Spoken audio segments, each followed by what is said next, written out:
This is Including You, the new series from Lead at Any Level.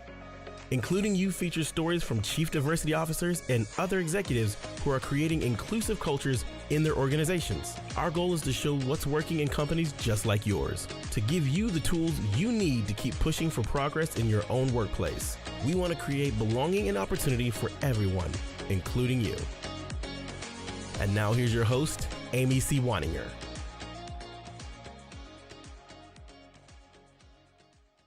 Welcome back to Including You. I'm your host, Amy C. Waninger, the Inclusion Catalyst. My guest today is Dr. Nika White. Dr. White is the author of Inclusion Uncomplicated and founder of Nika White Consulting. Her expertise is in growing intentional inclusionists so that organizations can create cultures of belonging to drive positive organizational change. Nika is a friend of mine. I am so excited to have her. Welcome, Nika, to Including You. Oh, thank you so much, Amy. I'm so glad to be reconnected and I look forward to being in conversation with you and sharing your community. I am excited to catch up with you and find out all the amazing things you've been doing. And I know we've talked before about your career journey, I think even on my old podcast on See It to Be It.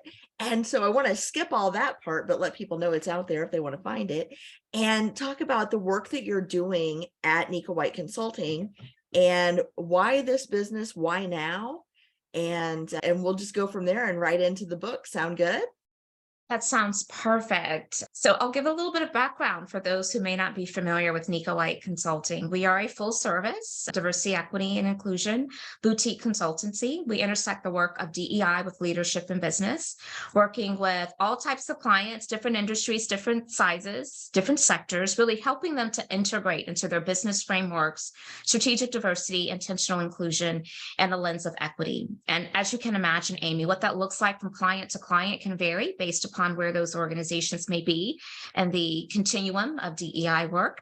But ultimately, we want to drive towards impact and not activity. That's a real big focus for us. We like to see sustainable change. And we are a 100% remote work organization, which is interesting for some people because that's not because of the pandemic. It's because of that's just been our business model since inception. And so we just turned 6 on February 1. And we're really enjoying the journey and partnering with some amazing clients and leaders who are just as passionate about this space as we are. Congratulations on 6 years in business. That is a big milestone. It is a big milestone. I think the latest stat I heard was that businesses typically don't make it to year 3. So once you get past year 3, you can breathe a little bit better, but it's still challenging, but nonetheless, I'm glad to be at year 6. I was going to say, I'm 5 years in. I'm not breathing any easier any day of the week. So you let me know how it goes this year. Absolutely. So you said so much in there that I want to dig into and play with. The first thing you said was your clients are at different stages of the DEI continuum. Can you talk a little bit about that? And I think it's important for companies to recognize that there are folks who are just starting out. There are folks who are well down the path. There are folks who are very advanced. Companies and organizations and leaders need help at all those stages. Yeah. I appreciate that, Amy. And that is a philosophy that we really take to heart. We pride ourselves in being equipped to meet clients and organizations where they are, whether they are just starting at ground zero and they need a lot of support around what does this journey look like? How do we get the buy-in? How do we go about collecting data that can inform our path forward plan? And that's important. But we also are well equipped to help partner with clients who have already been at this journey for quite some time, and they're just looking to take the work to the next level. There's always a next level. And so part of our mantra is we want to be able to be that effective DEI consultant partner to clients who are looking to effectively get to the next level, because the next level is going to vary from client to client, but it still works across all organizations. And so that's important to us. Everyone has a starting point. Absolutely. And I think some folks get confused or misunderstand the continuum as once you're maybe on level 4, if you're using a 5-tier capability maturity model, for example, when you're at level 4, it doesn't mean you stop doing all the stuff in level 0 through 3. It means you have to do all that stuff and then all the level 4 stuff, right? So it's an additive, it's a cumulative effect. Yes. And the thing about diversity, equity, and inclusion is that it is very horizontal. So it's not vertical. It really extends to every single area of operation, every department. And so I think that organizations that are really serious about having that impact, right, that they can sustain, they are thinking very intentionally about what does next look like for us? Now that we've reached this point in the progress, what does next look like for us? And we love being a part of those conversations and those discussions with clients to help them determine that. It reminds me, Amy, I recently wrote an article and it's entitled, When is Enough? And the whole premise of it is that there's never enough. There's always something more, something greater, something different. But my hope is that when clients align with us, they gain that level of traction, of momentum to want to go deeper, to want to go to the next level. And then with that, it gives them the courage to do, it gives them the ingenuity to say, okay, what's next? How can we leverage the great level of creativity and innovation within our organization, even in the space of DEI, to go to the next level? And I love that. I do too. And I think you're right. The work never ends because we're constantly learning more. It's like saying, when does strategy end? Or when does marketing end? Or when does finance end? It doesn't. This is part of your business forever and ever. Absolutely. So tell me a little bit, I'm curious as to what you're seeing in the world, because we've seen a lot of change in the DEI consultancy space in the last, I'm going to say 3 to 4 years. I'll tell you what I saw. You tell me if what you're seeing is mirroring. I saw a little bit of momentum building early pre-pandemic. I saw interest drop off. Everybody decided they were going to cut their training budget, cut their DEI budget, get rid of folks. We're working remote. We don't need this belonging stuff anymore for about 3 months in 2020. Then George Floyd was murdered for all the world to see in broad daylight on all of our phones, televisions, computers, and in the collective imagination, collective trauma of the world. Companies decided, hey, maybe we shouldn't cut these DEI budgets. Maybe we need to bring stuff back. The pandemic loomed on, and folks got a little bit of diversity fatigue and a little bit of Zoom fatigue around the pandemic, and they started to slough off again. And now that we're seeing some layoffs, and it's interesting to me because right now we're seeing layoffs in the tech sector and we're seeing historically low unemployment nationwide. And so to me, those two things are going to even themselves out pretty quickly. But what are you seeing in this space in terms of company commitment right now, Q1 of 2023, as we're recording this?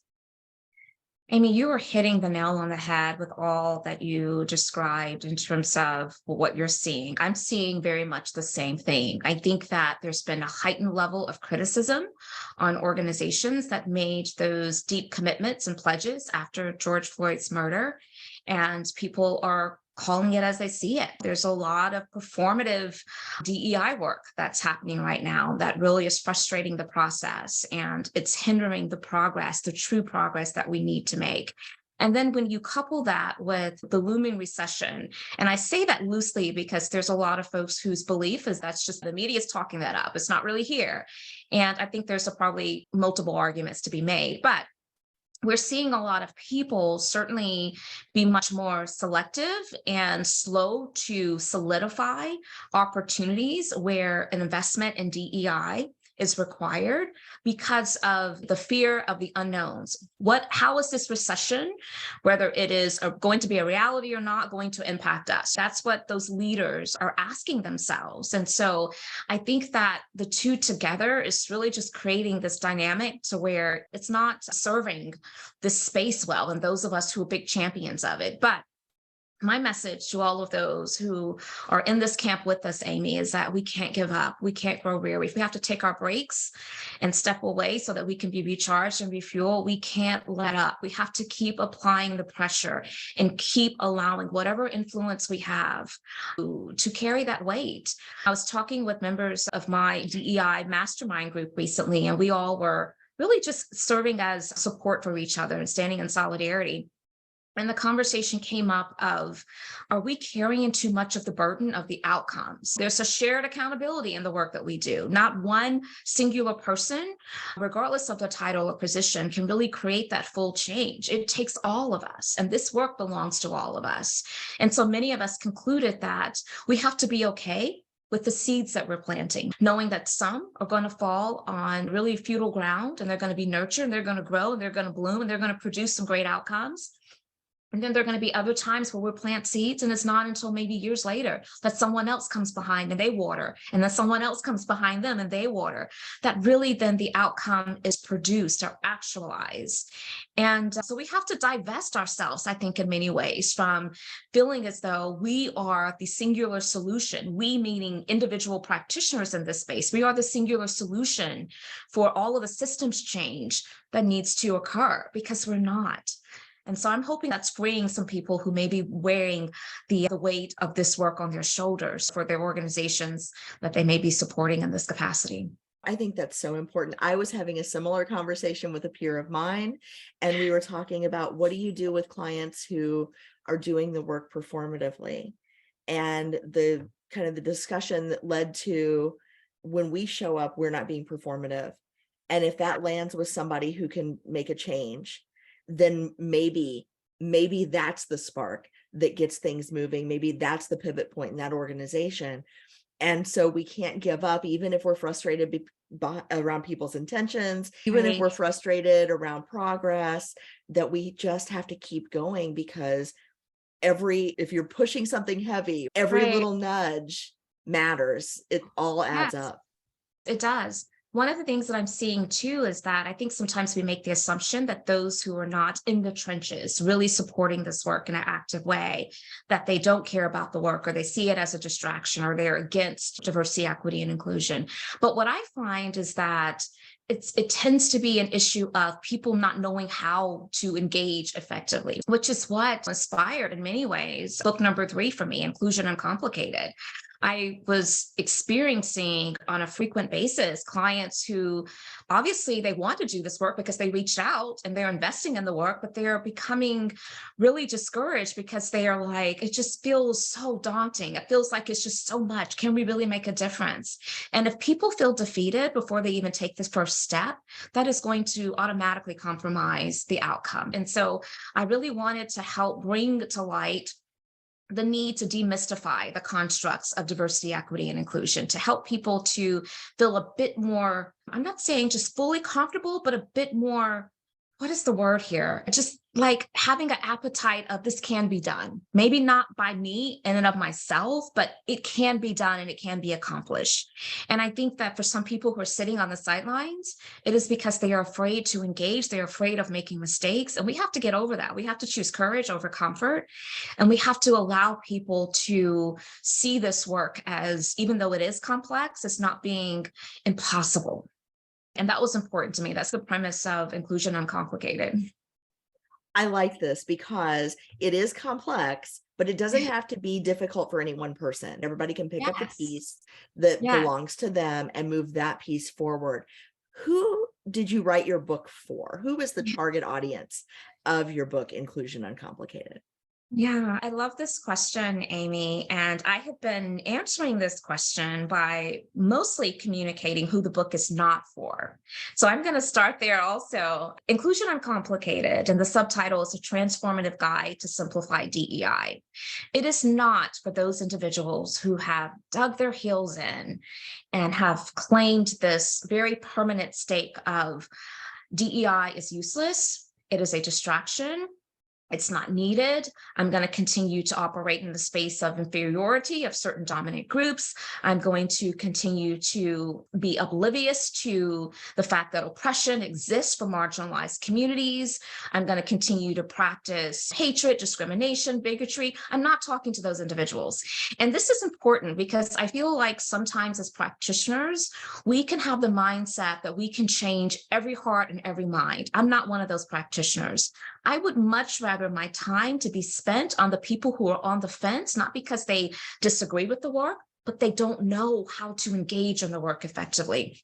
or maybe those who are looking to go deeper as advocates of this work. Perhaps they are leading this work within their organizations in a small way, or maybe even a large way, but there's still a lot of room for growth in order to perfect their craft and their influence in that work. And so I want this to be a guide. I don't want it to be a book that people will read from start to finish, then place on the bookshelf to never revisit it again. Rather, I want it to sit on their desk. I want people to dog-ear the pages. I want people to write in the margins. The book was really designed to be a tool. The chapters end with critical reflection, micro-learning activities for people to sit with what they've heard and to process that. What do I now do with this information? And I'm talking to those who want to go deeper and to who've been on the sidelines, want to just create that entryway for themselves. Yeah. I love your answer. And I call those folks the botherable middle, the people who once you show them that there's a problem, they will be uncomfortable enough to move. Yes, yes. And I don't make any claims at all to my readers that you're going to feel just warm and fuzzy the whole entire time. I think that part of the growth is to be challenged a bit, to be stretched a bit, but I do it in a way to where my hope is that people will receive it as this is my ability to help buy into this notion of humanity and leaving no one behind, leaving no one behind. And part of the premise of the book, it follows this metaphor of unraveling the knot. Just imagine this big ball of yarn, and we know that it looks messy and it feels messy and it can feel like there's no way we can get this ball unraveled. And that's how we view sometimes diversity, equity, and inclusion. But there are strategies. Just if we unravel that knot, there are strategies that if we pull in certain places and we then work out the kinks here, we are then getting to a place to where it is unraveling. And little by little, bit by bit, we're becoming smarter, we're becoming more effective, we're becoming more compassionate, we're becoming more open. And all of those things are creating opportunities for growth in each of us. And when we grow and we can manage and lead ourselves, we can manage and lead others. Because this book is not just for those who carry the title of the Chief Diversity Officer, Director, or even an HR professional. Because again, this work belongs to all of us. And so no matter what your title is, if you want to be on the right side of being human-centered and doing human-centered work, then this book is for you. Yeah. I think this is important because, like you said, nobody can afford to sit this one out. Our workforce is changing. Our workforce demographics are changing. Our market demographics are changing. There is no way to be sustainable in business or in community service, non-for-profit spaces. There is no way to be sustainable in government or to be sustainable in education if you're not adapting and growing alongside these changes in demographics, these changes in expectations, the changes of young people entering the workforce and entering the consumer markets. There's no room for people who can't get on board with this because they're just going to slow progress down. They're going to slow sustainability and revenue and growth down. And we need everybody in this work. Everybody, Amy, everybody. One of my biggest points of frustration in doing this work is when I encounter individuals, particularly leaders in organizations that are influencing all the other stakeholders, that they fail to keep in mind the importance of endurance, that stick-to-itness. I think that we are so accustomed to having quick, simple solutions, checking boxes, that we almost feel like, okay, I'm going to throw this amount of money and this amount of time. And then at that point, everything needs to be accomplished.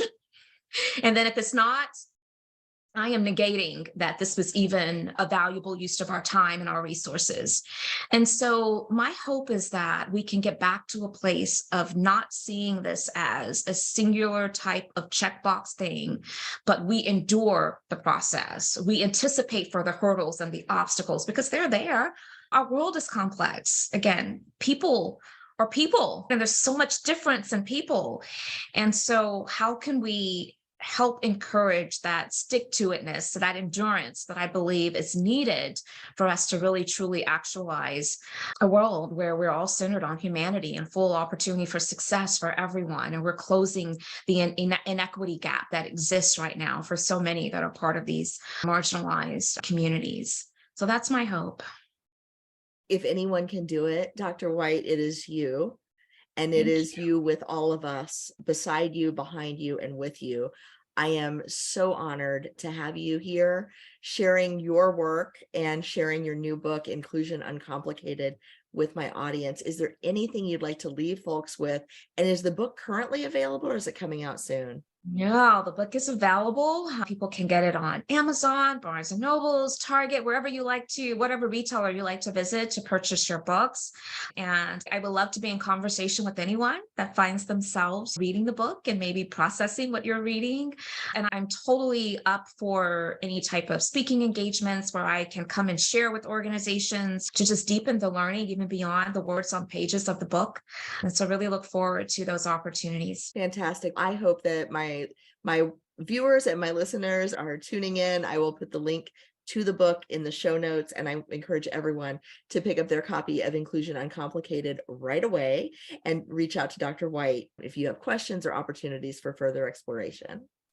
Amy, I'm so grateful for this opportunity. I'm so glad we had a chance to reconnect too. And I completely value the work that you're doing also in this space. As you said, it takes all of us. And so it's always a treat for me to connect with other champions and advocates of this work. Thank you so much. That means the world to me. If you've enjoyed this episode, follow Lead at Any Level on LinkedIn and YouTube. Then join us for Including You video simulcast every Thursday at noon Eastern. Including You can also be enjoyed each week as part of the Living Corporate audio podcast series, available on all major podcast platforms. Learn more at living-corporate.com. Including You is brought to you in part by Lead at Any Level, a boutique training and consulting firm improving employee engagement and retention for companies that promote from within. Lead at Any Level. Leaders can be anywhere and should be everywhere. Learn more at leadatanylevel.com. Lead at Any Level and its logo are registered trademarks of Lead at Any Level LLC. The views and opinions of guests on our show do not necessarily reflect the positions of Lead at Any Level, Living Corporate, or the sponsors of Including You. That's it for this week's episode of Including You. Be sure to join me next week when my guests will be Eric Conway and Nina Rodriguez from Solid Core.